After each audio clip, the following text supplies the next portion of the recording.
বিএনপির জাতীয় নির্বাহী কমিটির যুগ্ম মহাসচিব হাবিবুন নবী খান সোহেল বলেছেন, রাজধানীর মিটফোর্ড হাসপাতালের সামনে পাথর মেরে ব্যবসায়ী সোহাগকে যেভাবে হত্যা করা হয়েছে তাদের মৃত্যুদণ্ড ফাঁসিতে ঝুলালে হবে না।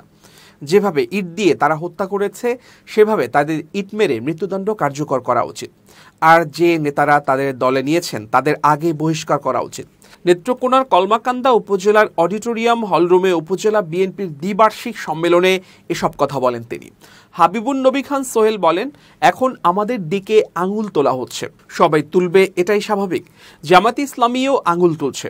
জামাতে ইসলামের আমির কয়েকদিন আগে বলেছেন, ৪৭ থেকে এখন পর্যন্ত তাদের কার্যক্রমে যদি কোনো কষ্ট পেয়ে থাকেন তাহলে দুঃখিত।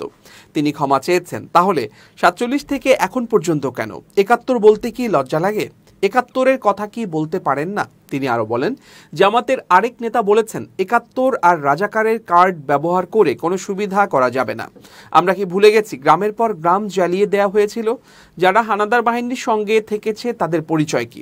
আমরা মনে করি নির্বাচনের আগে প্রত্যেক ভোটারের কাছে তাদের মাপ চাওয়া উচিত। সোহেল বলেন, বিএনপি চাঁদাবাজের দল নয়।